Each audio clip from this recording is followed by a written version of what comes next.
احترام کرنا اس کی سنت ہے. ہم صرف نبی ہی کی سنت پہ عمل نہیں کرتے.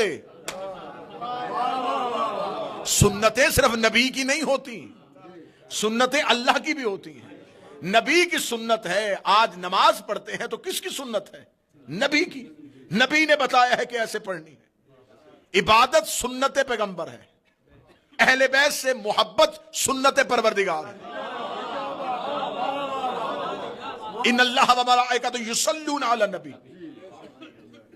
جب وہ ملائکہ سے کہہ رہا وغیرہ ان اللہ، میں بھی درود پڑھتا ہوں، تم بھی درود پڑھو. وہ درود پڑھ کے بتاتا رہا کہ احترام کیا ہے. یہ نماز پڑھ کے سکھاتے رہے کہ عبادت کیا ہے. معبود، اب یہ دونوں زاویے ذہن میں رکھنے، اور میں ایک تصویر میں یہ سارے نقشے اکٹھے کرنے لگا ہوں. معبود، عبد، عابد. عبادت، احترام. چلے میں تصویر آپ کے ذہنوں کے آگے رکھوں گا اور آپ کے ذہنوں پہ نقش بن کے تصویر ابھرے گی. مدینے کی مسجد تھی، عابدین عبادت کر رہے تھے، عبد عبادت کروا رہا تھا. یہاں حجرے کا پردہ ہٹا، ایک بچہ عابدین سے گزرتا ہوا عبد کی پشت پہ آ کے بیٹھ گیا. اب معبود کی ہو رہی تھی، عبد پڑھا رہا تھا، عابدین پڑھ رہے تھے، اور عبد پشت میں بیٹھا ہوا تھا. عبد پشت میں بیٹھا رہا، عابدین سجدے میں رہے، عبد بھی سجدے میں رہا. اب معبود اوپر تھا، عبد نیچے تھا، عابد پیچھے تھے. اس کا مالک تو معبود ہے، یہ عبد ہے، یہ عابد ہے، میں کون ہوں؟ فرمایا ابھی مصلی پشت رسول نہ چھوڑنا، تو ہے ابا عبداللہ.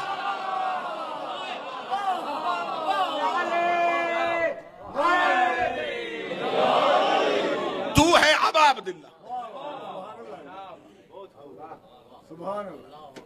اب عبادت کس کی ہو رہی تھی؟ پروردگار کی. احترام کس کا ہو رہا تھا؟ حسین کا.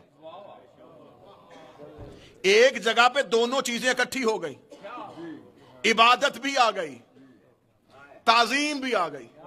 عبادت جوبن پہ تھی، تعظیم بچپن میں تھی. عبادت کے پاس بزرگی کی ساری چیزیں موجود تھیں. عبادت کے پاس سب سے بڑا نبی سجدے میں، سب سے افضل نماز، نماز کا افضل ترین رکن سجدہ، سب سے افضل ترین مسجد، مسجد بھی افضل تھی، پڑھانے والا بھی افضل تھا، رکن بھی افضل تھا. اتنی فضیلتیں. عبادت جوبن میں تھی، تعظیم بچپن میں تھی. لیکن خدا نے نہ تعظیم کی وجہ سے عبادت ٹوٹنے دی، نہ عبادت کی وجہ سے تعظیم چھوٹنے دی. عزاداری تعظیم ہے، مصلی عبادت ہے. سوچ کے دونوں سے نکلنا. تعظیم چھوڑو گے عبادت چلی جائے گی، عبادت چھوڑو گے تعظیم چلی جائے گی.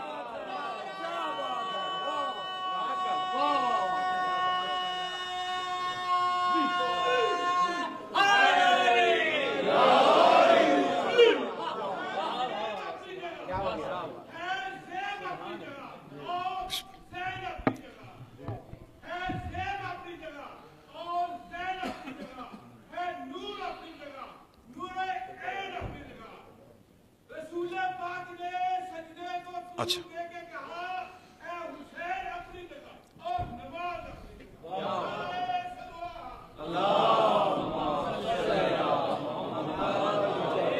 آواز پہنچ رہی ہے؟ میں کوشش کروں گا. مائک میری حمایت میں نہیں ہے،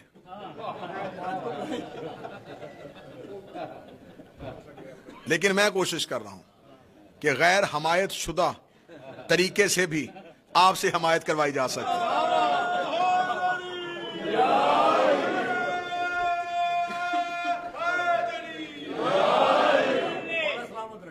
میں کوشش کروں گا جی آواز پہنچے، کیونکہ مائک کا تقاضا یہ ہے کہ میں اپنی آواز نیچی کروں، لیکن یہ میرا اور اس کا مقابلہ، یہ نیچی نہیں ہو سکتی، اسے پیچھے ہونا پڑے گا. اب مقام ابدیت کیا ہے؟ یہی ہمارا غیر شیعہ کے ساتھ ایک جھگڑا ہے. وہ کہتے ہیں کہ معراج روحانی تھی، ہم کہہ رہے ہیں معراج جسمانی، وہ کہتے سفر روح کا تھا، سفر جسم کا تھا۔ کل کی گفتگو ہماری ہو رہی تھی اور میں بار بار اس درس عرفان کو لے کے آ رہا ہوں درمیان میں کہ بدن اور روح کا تعلق کیا ہے۔ ارسطو یہ کہتا ہے کہ بہت سی چیزیں ایسی ہیں، وہ فلسفی تھا، اس نے کہا کہ بہت سی چیزیں ایسی ہیں جو دنیا میں نظر آتی ہیں اور بہت سی چیزیں ایسی ہیں جو فزیکل ورلڈ میں نہیں ہیں لیکن ہیں، میٹا فزیکل ہے، لیکن ان کے ہونے کا یقین اتنا ہی ہے جتنا فزیکل چیزوں کے ہونے کا یقین۔ اس کو ہم فلسفے میں جو لفظ استعمال ہوتا ہے وہ ہوتا ہے مافوق، کہ جو چیز ایسی ہے جو نظر نہیں آ رہی وہ مافوق ہے، اور جو نظر آ رہی ہے وہ محکوم ہے۔ اور یہ فلسفہ کا قانون ہے کہ مافوق ہمیشہ نظر آنے والی چیز پر، موجود پر حاکم ہوتا ہے، نظر آنے والی چیزیں محکوم ہوتی ہیں، نہ نظر آنے والی چیز مافوق ہوتی ہے۔ اب آپ کائنات کا معائنہ کر کے دیکھیں، ہر نہ نظر آنے والی چیز نظر آنے والی چیز کے اوپر حاکم ہوتی ہے۔ روح مافوق ہے، یہ نظر نہیں آتی، جسم نظر آتا ہے، اس کا مطلب روح بدن پر حاکم ہے، روح حکومت کرتی ہے بدن پر، بدن روح پر حکومت نہیں کرتا، روح بدن پر حکومت کرتی ہے۔ اور میں روزانہ یہ بنیاد پہ گفتگو کر رہا ہوں کہ امام کی حیثیت کائنات میں اے ہے جیسے بدن میں روح کی حیثیت۔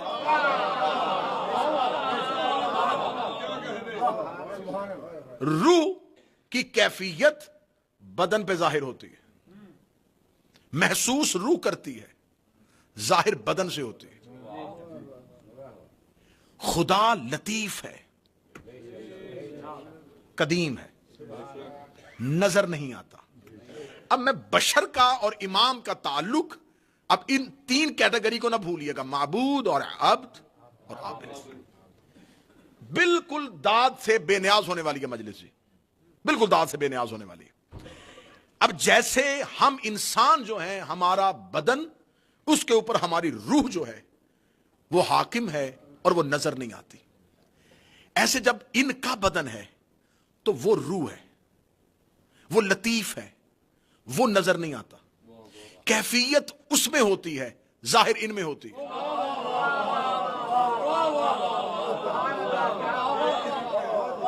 راضی اور ناراض ہونا کیفیت ہے، اور وہ کیفیتوں سے ماورا ہے،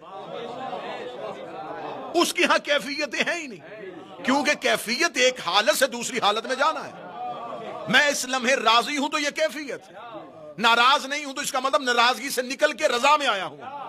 جو ایک کیفیت سے دوسری کیفیت میں چلا جائے وہ بشر ہوتا ہے، جس کی ہاں کیفیتیں بدلیں وہ اللہ نہیں ہوتا، اس کی ہاں راضی اور ناراض ہونے والی کیفیت ہے ہی نہیں، وہ ان چیزوں سے باہر ہے۔ پھر اس کی کیفیت کس میں ظاہر ہوگی؟ ان میں، جیسے روح بدن پہ ظاہر ہوتی ہے۔ راضی یہ ہوتے ہیں تو وہ کہتا میں ہو گیا، ناراض یہ ہوتے ہیں وہ کہتا میں ہو گیا، بولتے یہ ہیں وہ کہتا میں بول رہا ہوں، پتھر یہ مارتے وہ کہتا میں مار رہا ہوں، بیعت ان کی ہوتی ہے وہ کہتا میں کر رہا ہوں۔ اس کا مطلب ہے اللہ اپنی ہر کیفیت ان سے ظاہر کرتا ہے۔ اگر یہ کسی کا ہاتھ پکڑ کے بلند کرے تو یہ نہیں کر رہے، وہ کر رہا ہے، اور اگر کسی کا ہاتھ پکڑ کے حجرے سے نکالے تو یہ نہیں نکال رہے، وہ نکال رہا۔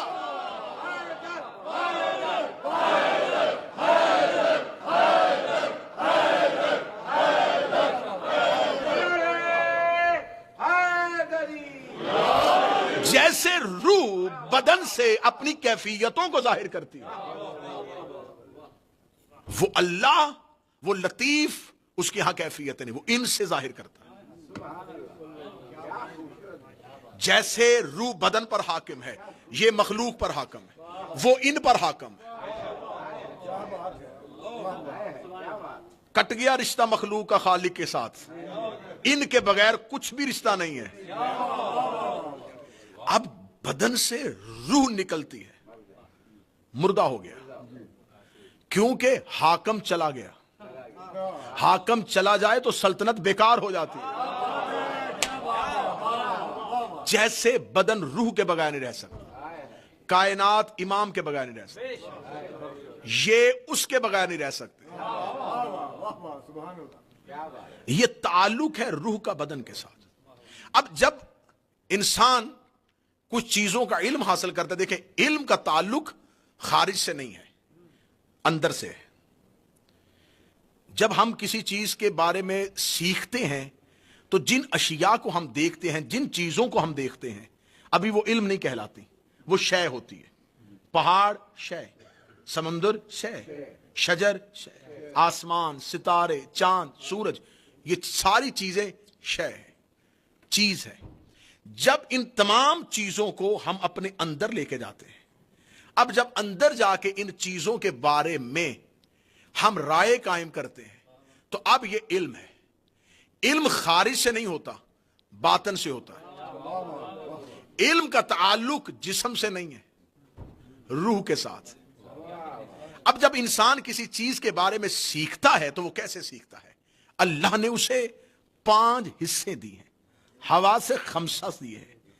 اللہ 5 کے ذریعے علم دیتا ہے۔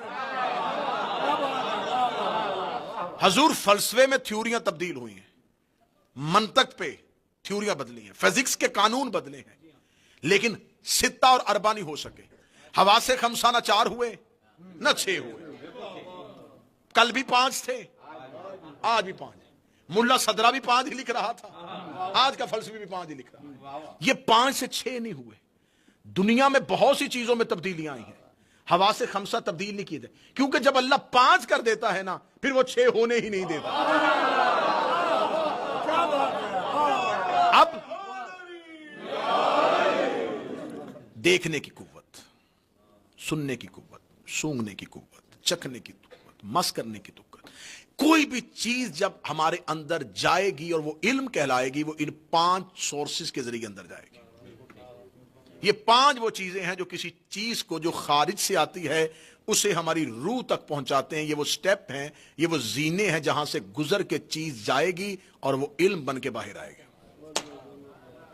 اب جب 5 حصوں کے ذریعے ہم کسی بھی شے کو لے کے جاتے ہیں، وہ باہر شے ہوتی ہے، علم اندر جا کے ہوتی ہے، باہر شے ہوتی ہے۔ خدا قرآن میں کہتا ہے جب تم ماؤں کے بطنوں سے باہر آئے تھے نا، لا تعلمون شیء، تم کسی شے کے بارے میں نہیں جانتے۔ یہ ہے زمین پر رہنے والے انسان کی اوقات، تم کسی شے کو نہیں جانتے، حتیٰ کہ تمہیں یہ بھی نہیں پتا تھا کہ ماں کون ہے، باپ کون ہے۔ یہ تو تمہیں زمانے نے سکھایا، یہ رشتے، یہ چیزیں، یہ جیسے جیسے تم بڑھتے گئے اشیاء کا علم تمہارے پاس آتا گیا، اب تم نے سیکھا۔ لیکن جب تم آئے لا تعلمون شیء، تم کچھ نہیں جانتے۔ یہ ہے عابد، عابد کچھ نہیں جانتا ہوتا، لیکن جب عبد دنیا پہ آتا ہے آتے ہی قرآن پڑھنا شروع کر دیتا۔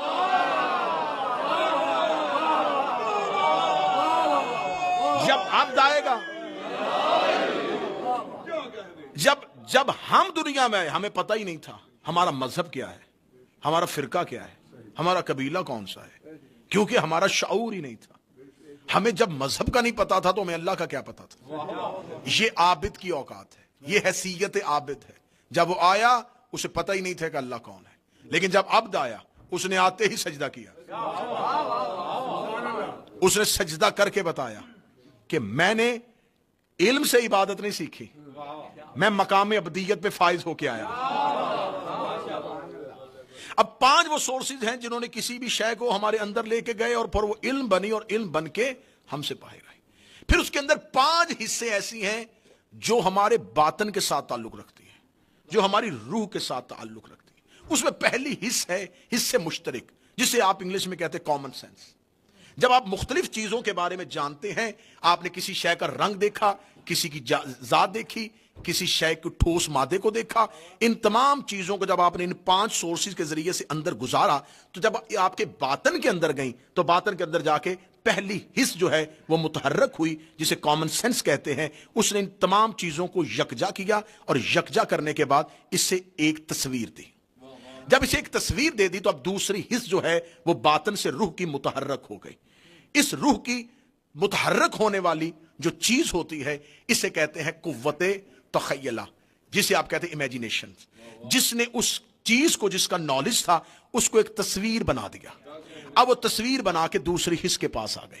جب یہ دوسری حص کے پاس آ گئی تو اس دوسری حص نے اسے ٹرانسفر کر دیا باطن کی تیسری صفت کی طرف, تیسری حص کی طرف, جسے کہتے ہیں ایسٹیمیٹو پاور, جسے کہتے ہیں قوت واہمہ, جس نے اس چیز کو جو آپ تک پہنچی تھی, اس چیز کی اچھائی اور برائی کو دیکھا, اس چیز کے بارے میں محبت, دشمنی, خوف, خطرہ, یہ تمام تصورات کو وجود دیا. اس سے محبت کرنی ہے, اس سے ڈرنا ہے, اس سے دشمنی کرنی ہے, اس سے دوستی کرنی ہے, اس نے اس پاور پہ لے کے آئی. یہ ہے اس کے اندر آنے والی تیسری طاقت, وہ تیسری حص جس کا آپ کی روح کے ساتھ تعلق ہے. اب اس نے اس کو اگلی میں ٹرانسفر کر دیا, وہ ہے قوت حافظہ, آپ کی میموری, جس نے اس کو ہمیشہ کے لیے محفوظ کر لیا. آئی تھی بکھری ہوئی چیزوں کی صورت میں, پہلی حص نے اسے یکجا کیا, دوسری نے اس کی تصویر بنائی, تیسری نے اس کے اندر جذبہ پیدا کیا, چوتھی نے اسے محفوظ کر لیا. اب یہ آ گئی اپنی پانچویں حص کی طرف, جو ہے قوت متصرفہ, کوجیٹو پاور, جس نے آپ کی اس حص نے متحرک ہونے کے بعد اس چیز کے بارے میں آپ کے اندر ایک ٹھوس جذبہ پیدا کر دیا کہ یہ کون ہے, یہ کیا ہے, اس چیز کے بارے میں آپ نے اپنے اندر کیا معلومات رکھنی ہے. ان پانچوں حصوں کا تعلق آپ کی روح کے ساتھ تھا. پانچ چیزیں باہر سے اندر گئی تھیں, اندر جا کے علم بنی, علم کی سیڑھیاں نیچے اتری, تو اب آپ نے اپنے اس علم کا اظہار کرنا ہے. اب یہ علم وجود پا چکا ہے. اب جب یہ علم باہر نکلے گا, کیونکہ میں نے خارج ہونے والی چیزیں بھی بتا دی, جب آئی تھی تو کیا تھی, ایک مادہ تھا, مادے سے چلتا ہوا پانچ حصوں سے گزرتا ہوا آپ کی روح کے اندر گیا. اب جب یہ وجود پا گیا, اب علم باہر آئے گا.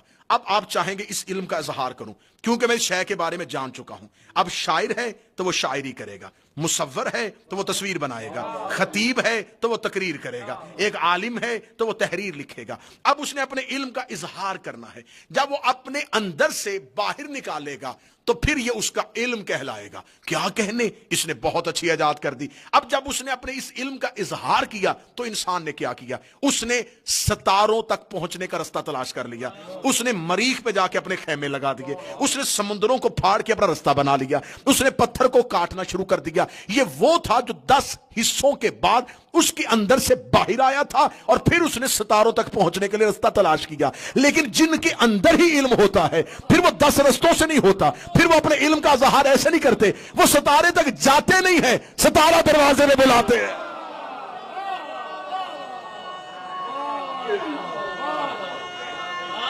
بسم اللہ. وہ دیوار کو پھاڑتے نہیں ہیں, وہ جاتے ہیں اور دیوار پھٹ جاتی ہے. وہ سمندروں سے رستہ بناتے نہیں ہیں, وہ اشارہ کرتے ہیں اور سمندر رستہ دینا شروع کر دیتے. کیوں؟ جب ہم نے ظاہر کیا تو علم کا اظہار تھا, اور جو یہ کر رہے ہیں وہ کل علم ہے, کیونکہ انہوں نے 10 حصوں سے گزار کے کسی چیز کو اندر نہیں لے کے آئے. وہ علم الکتاب ہے, وہ کل کا کل علم ہے. یہی وجہ ہے انہیں اظہار کرنے کے لیے کسی چیز کی ضرورت نہیں ہوتی. نبی کتابیں نہیں لکھتے. حضور میرے اندر علم ہو, میں چپ کر کے گھر بیٹھا رہوں, کسی کو کیا پتا میں خطیب ہوں, مجھے اس کا اظہار کرنے کے لیے مائک پہ بولنا پڑے گا. بولوں گا تو آپ کو پتا چلے گا میں جانتا ہوں. شاعر شاعری کرے گا تو لوگوں کو پتا چلے گا یہ شاعر ہے. مصور تصویر بنائے گا تو لوگوں کو پتا چلے گا. جب تک اظہار نہ ہو لوگوں کو پتا ہی نہیں چلتا اس کے اندر یہ علم ہے یا نہیں ہے. پھر انبیاء نے کیا کیا تھا, شاعری کی تھی, تصویریں بنائی تھی, کتابیں لکھی تھی. آج لوگوں کے گھروں میں بہت سی کتابیں ہیں. یہ امام باقر کی کتابیں ہیں 10 جلدوں میں, یہ انہوں نے فزکس پہ لکھی تھی. یہ امام جعفر صادق ہے, وہ سائنس میں کتابیں اپنے ہاتھ سے لکھ کے چلے گئے تھے. کیا کہنے, کوئی بھی کتاب نہیں لکھی, کسی امام نے کتاب لکھی. یہ نہج البلاغہ بھی علی کی کتاب نہیں ہے. میں بڑا خوبصورت جملہ کہوں گا اور دیکھ لوں گا برمنگھم میں کچھ قدر کرتا ہے کہ نہیں. نہج البلاغہ چشمہ علی نہیں, کشکول سید رضی ہے. ہائے ہائے, یہ چشمہ علی نہیں ہے, یہ کشکول سید رضی ہے. سید رضی کے کشکول میں جتنا اس چشمے سے آیا. علی زندگی میں یہ نہیں کہ صرف اتنا ہی بولے تھے, یہ نہیں, کہ خطبات علی صرف نہج البلاغہ میں ہے. یہ تو کشکول تھا سید رضی کا، اور آج تک کشکول کا مقابلہ نہیں ہوا.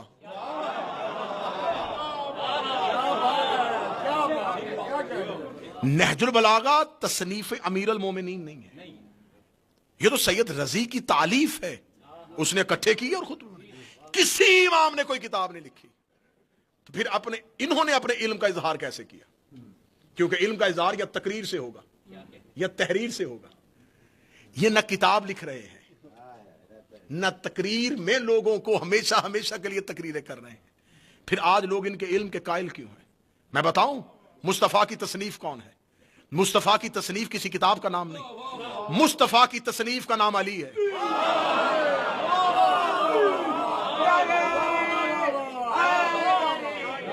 علی تصنیف مصطفیٰ ہے، زہرا تصنیف مصطفیٰ ہے. سار اٹھانا ذرا. سلمان تصنیف علی ہے، ابو ذر تصنیف علی ہے، میسم تصنیف علی ہے، مقداد تصنیف علی ہے. آگے چلو گے حبیب تصنیف حسین ہے.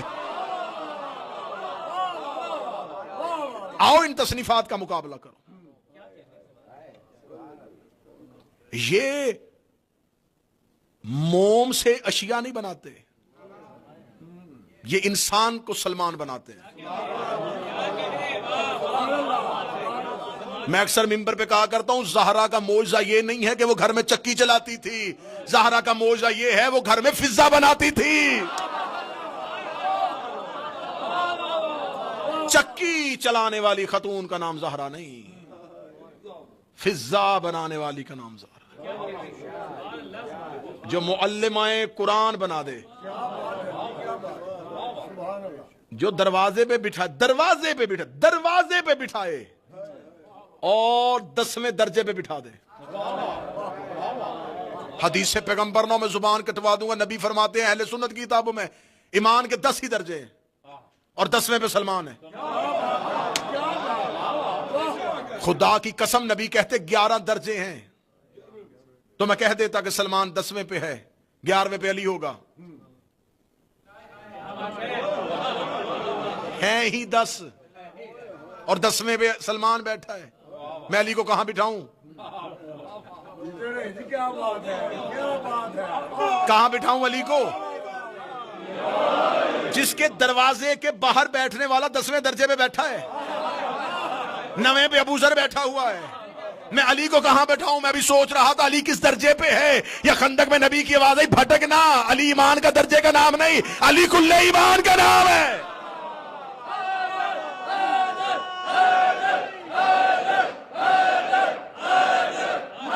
علی ایمان ہے، علی ایمان ہے. اب یہ خندق میں رسول کہہ گئے علی ایمان ہے. اب اگر رسول کہہ گئے علی ایمان ہے تو پھر مجھے کہنے کی اجازت دے دیں سلمان علی کی معرفت کے 10ویں درجے پہ ہے.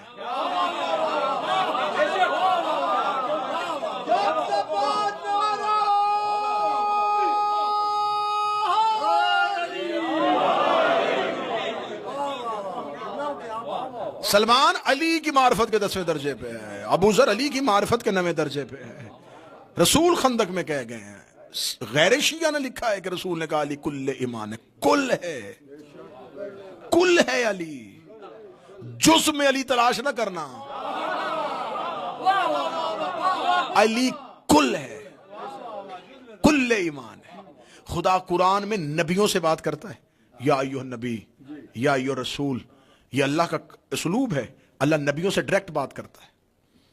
کافروں سے اللہ منہ نہیں کافروں کو لگاتا. جب کافروں سے بات کریں گے کل کہہ دے. ہاں یہ گفتگو پروردگار ہے. کل تو کہہ.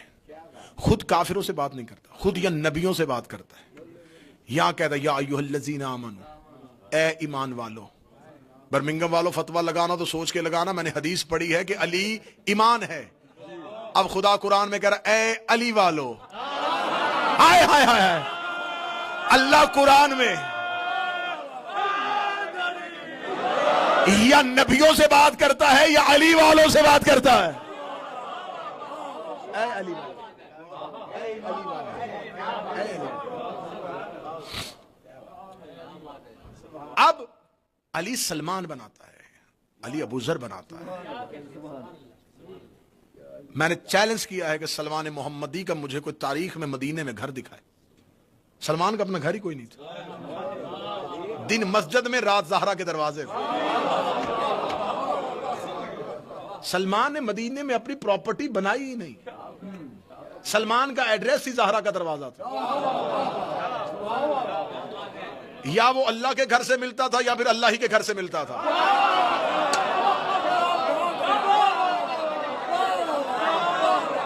کیونکہ یہ بھی باب اللہ ہیں۔ اگر یہ اللہ کا دروازہ نہ ہوتے تو مسجد میں ان کا دروازہ کھلا نہ رہتا۔ یہ بھی اللہ ہی کا دروازہ ہے۔ سلمان کا اپنا گھر ہی کوئی نہیں تھا۔ مدینے کی مسجد میں جا کے ایک صحابی نے کہا تھا، یا رسول اللہ، سلمان آپ کا اتنا چہیتا نوکر ہے، اسے کوئی زمین ہی لے دیں، اسے کوئی گھر ہی لے دیں، سلمان کا تو اپنا گھر ہی کوئی نہیں ہے۔ فرمایا سلمان و بیت قلبی، سلمان کا گھر میرا دل ہے، سلمان میرے دل میں رہتا ہے، میرے دل میں رہتا ہے۔ آپ برطانیہ میں رہتے ہیں تو برطانوی ہیں، میں پاکستان کا ہوں تو پاکستانی ہوں، کوئی ہندوستان کا ہو تو ہندوستانی ہے۔ اس کا مطلب جو جہاں رہتا ہو اسی وطن سے پہنا جاتا ہے۔ سلمان محمد کے دل میں رہتا تھا تو سلمان محمدی بنا ہے۔ سلمان کا گھر، سلمان فارسی نہیں، منع کیا ہے امام نے، کبھی بھی جناب سلمان کو فارسی نہ کہنا، ممانعت ہے امام کی۔ چھٹے امام کے سامنے ایک بندے نے سلمان فارسی کہا تھا، فرمایا خبردار، اسے فارسی نہ کہا کرو، سلمان محمدی کہا کرو۔ یہ فارس کا رہنے والا نہیں، یہ محمد کے دل میں رہنے والا، یہ اس دل میں رہتا تھا جس دل کا نام فاطمہ ہے۔ الفاطمہ تو قلبی، فاطمہ میرا دل ہے۔ اب یہ سلمان بناتے ہیں، یہ ابو ذر بناتے ہیں، یہ کمبر بناتے ہیں، یہ فضہ بناتے ہیں، یہ ان کی تصانیف ہے۔ یہ ہیں مقام ابدیت پر فائز وہ لوگ جن کا تعلق جو ہماری لطیف روح کرتی ہے ان کے لطیف بدن کرتے ہیں۔ جو روح میں لطافت ہے وہ ان کے بدن میں ہے۔ خدا کے ہاں خدا مرید ہے، ارادہ کرتا ہے، خدا ارادہ کرتا ہے، لیکن ارادہ خود پروردگار سے جدا ہے، کیونکہ اس کے ہاں ذات نہیں ہے، اس کے ہاں بدن نہیں ہے، اس کے ہاں جسم نہیں، وہ صرف عین ذات ہے، ایک بسیط ذات ہے، ایک قدیم ہے اور وہ ہے۔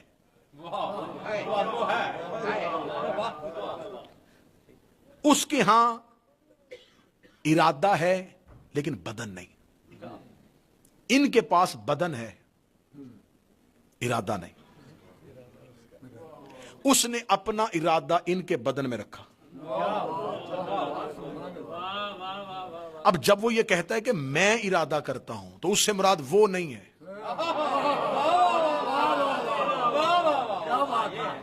میں قرآن کی آیت سے ثابت کر دیتا ہوں، خدا قرآن میں کہتا ہے جب یہ ارادہ کرتے ہیں تو یہ نہیں کرتے، میں ارادہ کرتا ہوں۔ وما تشاؤون الا ان یشاء اللہ، یہ نہیں ارادہ کرتے، میں ارادہ کرتا ہوں۔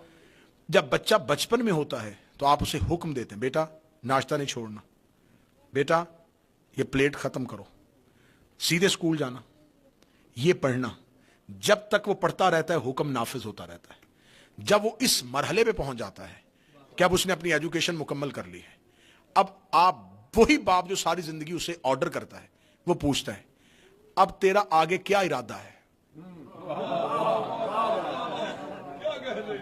اب ارادہ کیا ہے؟ اب ڈاکٹر بنو گے، انجینئر بنو گے، اب جبر ختم، کیونکہ جبر کے بعد بات ارادے پہ آ گئی۔ ارادہ اختیار دیتا ہے۔ میں نے تو پہلے کہا تھا داد سے بے نیاز ہونے والی مجلس، ارادہ صاحب ارادہ کو صاحب اختیار بنا دیتا ہے۔ جو جس کو ارادے کا مالک بنا دے وہ اسے اپنا اختیار دے دیتا ہے۔ جو جسے ارادے کا، اچھا میں کوشش کر رہا ہوں کہ کچھ ذہن ایسے ہیں، کچھ مجھے چہرے ایسے نظر آ رہے ہیں جو ابھی تک صرف مجھے یہ بتا رہے ہیں کہ آپ ٹھیک پڑھ رہے ہو۔ میں یہ چاہتا ہوں کہ آپ مجھے یہ تاثر دیں کہ آپ بھی یہی پڑھنا چاہتے ہیں، آپ کا اندر بھی یہی ہے، آپ کا عقیدہ بھی میرے عقیدے کے ساتھ مل رہا ہے۔ وہ مرید ہے، اس کے ہاں ارادہ ہے، وہ مرید ہے، وہ ارادہ کرتا ہے لیکن ان کے ذریعے کرتا ہے، یہ ارادہ کرتے ہیں، ان کے ذریعے وہ اللہ ارادہ کرتا ہے۔ ارادے میں جبر نہیں ہوتا، ارادے میں اختیار ہوتا ہے۔ جب کسی شے کا بچپن ہو تو وہاں حکم نافذ ہوتا ہے، جب اس کے ہاں بلوغت آ جائے تو وہاں ارادہ آ جاتا ہے، ارادہ اختیار دے دیتا ہے۔ ابراہیم کو اللہ نے کہا، حکم ہے بیٹے کی گردن پہ چھری رکھ،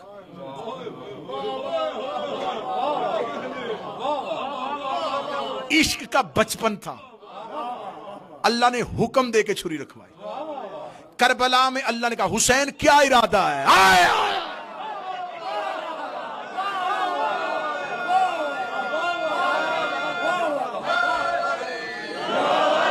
حسین کیا ارادہ ہے؟ حسین مقام ابدیت پہ پہنچ چکا ہے، مقام ابدیت پہ جب پہنچے تو پھر اللہ ارادہ پوچھتا ہے، پھر جبر مشیت ختم،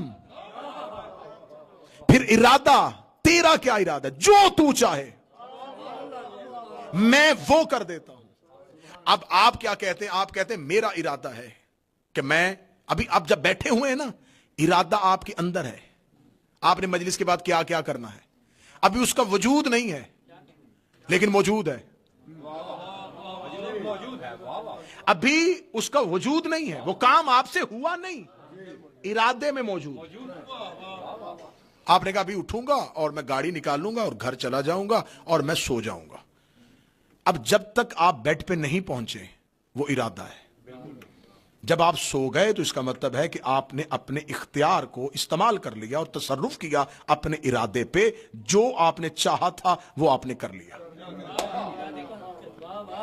ارادہ جب وجود میں بدلتا ہے تو پھر اختیار کا مظہر بن جاتا ہے، پھر اس کا مطلب ہے کہ آپ نے اپنے اختیار کو ثابت کر دیا، آپ نے اپنے اختیار کو دکھا دیا۔ ارادے میں وسوسے آتے ہیں، وسوسے شیطان ڈالتا ہے، شیطان ارادے تبدیل کرواتا ہے۔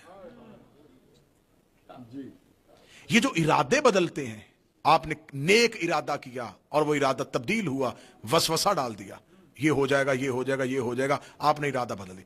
آپ نے چلے میں کیونکہ میں کوشش کر رہا ہوں کہ ذہن جاگتے رہیں، میں اتنا جگانے لگا ہوں کہ آپ مسلسل اب جاگیں گے۔ آپ نے ارادہ کیا کہ میں نے ادارے کو 100 پاؤنڈ دینا ہے، کیسا جگایا میں نے آپ کو؟ اب فوراً ذہن میں آیا بڑا امیر ادارہ ہے، ضرورت ہی نہیں ہے، وہاں بھیج دوں گا، وہاں بھیج دوں گا، وہاں بھیج دوں گا۔ اب یہ وسوسہ ہے۔ ہمیشہ شیطان جب تک ارادے کو وجود نہ ملے وہ وسوسے ڈالتا ہے۔ میں منبر کی بلندی پہ بیٹھ کے اپنے عقیدے کا اظہار کرنے لگا ہوں، میں قرآن سامنے یوں ہاتھوں پہ رکھ کے آپ کو گواہی دلوا دوں گا، شیطان نبیوں کے ارادوں میں آیا ہے۔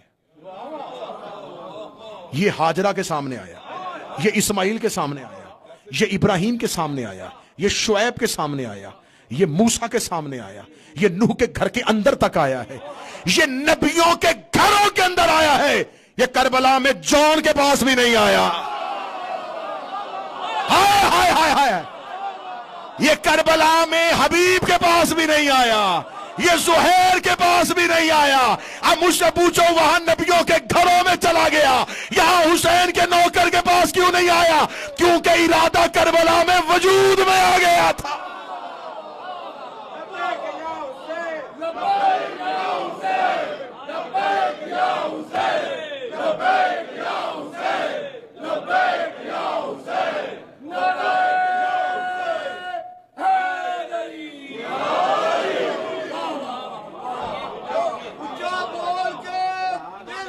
بسم اللہ۔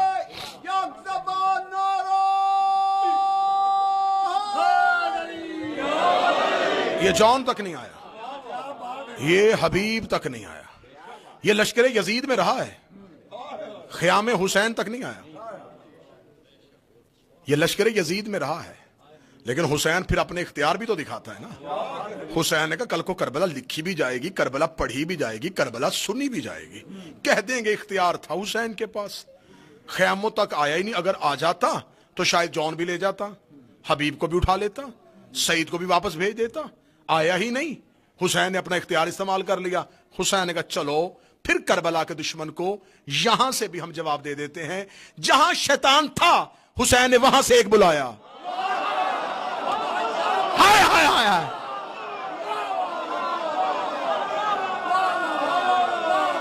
حسین نے وہاں سے ایک بلایا.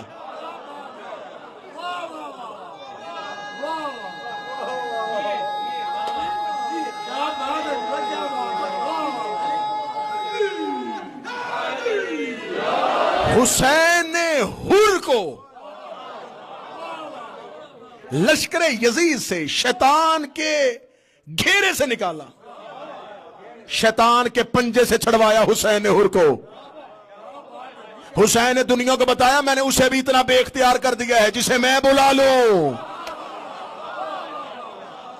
اب ہر بندے کی منت کر کے مجلس میں نہ لے کے آیا کرو. حسین جسے چاہتا ہے شیطان کے پنجے سے چھڑا لیتا ہے.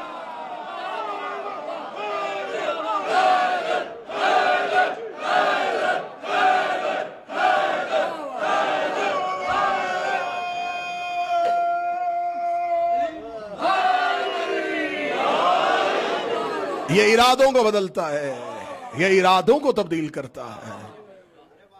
شیطان وضو کا پانی نہیں گراتا, سجدے کا اٹھا کے نہیں بھاگتا, مصلی نہیں چوری کرتا. یہ ارادہ بدلتا ہے. یہ نہ نمازی کا ہاتھ پکڑتا ہے نہ ماتمی کا ہاتھ پکڑتا ہے. نمازی بھی ارادہ بدلے گا تو کبھی بھی ارادہ نہ بدلنا. ارادے پہ حسین کو اختیار دے دو. جب ارادے پہ حسین کا اختیار آ جائے پھر شیطان کے پنجے میں بھی ہو. حسین چھڑا کے لے آتا, کیونکہ حسین صرف عابد نہیں, حسین ابا عبداللہ. مقام عبدیت پر وہ پہنچتا ہے جو اپنی روح کو لطیف کر لیتا. کل کو سفر مکمل کریں گے اور سید الساجدین اور زین العابدین پڑھیں گے. بازار میں جاتے ہوئے کسی جوان کے ساتھ اس کی چھوٹی بہن ہو اور بازار میں بھیڑ زیادہ ہو جائے اور وہ بچی گھبرا جائے تو جوان بھائی بچی کا ہاتھ زور سے تھامتا ہے اور اس کو کہتا تو نہ گھبرا میں تیرے ساتھ ہوں, تو نہ پریشان ہونا میں تیرے ساتھ ہوں. ہمیشہ بھائی بہن کو یہ کہہ کے تسلی دیتا ہے تو نہ ڈرنا میں تیرے ساتھ ہوں. رو پڑے ہو تو میں تیری چیخ کو تیرے گریے کے لیے ایک سطر کہہ دیتا ہوں. شام کے بازار میں ایک چھوٹی بہن بھائی کا ہاتھ پکڑ کے کہہ رہی تھی تو نہ رونا میں تیرے ساتھ ہوں. سارے رستے سکینہ سجاد کو تسلیاں دیتی, سارے رستے کہتی رہی سجاد تو نہ رو میں سکینہ تیرے ساتھ ہوں. تحفظ بن گئی سجاد کا. 40 سال لہو رویا حسین کا بیٹا. لوگ کہتے ہیں مصائب سخت نہ پڑا کریں, مصائب نرم ہوتا تو سجاد کا جگر پھٹتا. جس نے اکبر کی موت برداشت کر لی تھی کچھ تو شام کے بازار میں ہوا ہے جو اس کا جگر پھٹ گیا ہے. عام مومنین کے دل بڑے نرم ہوتے ہیں. یقین کریں بہت دفعہ کتاب میں روایت ہوتی ہے پڑھنے کا حوصلہ ہی نہیں ہوتا. ہمیں خبر ہے کہ جن کے سامنے پڑھنا ہے ان کے دل بڑے نرم ہیں. ان کے ذہنوں میں حسین کی مظلومیت اتنی بتائیں جتنا وہ برداشت کر سکے. میں منبر کے تقدس کی قسم کھا کے کہتا ہوں اشر اشیر نہیں پڑھا گیا ابھی شام کے بازار کا. روتی آنکھوں سے دعا کرو اللہ شام کے حالات بہتر کرے. علی کی بیٹی کے حرم کی حسین کا مالک حفاظت فرمائے. پہلے ہر سال 40 میں شام میں رونق لگتی تھی. ماتمی بہن کو بھائی کا پرسہ دینے جاتے تھے.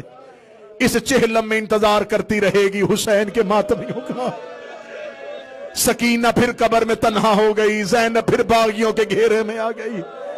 اللہ انہیں نیست و نبود فرمائے. ماں کی قبر پہ بھی فوجیں کھڑی ہیں,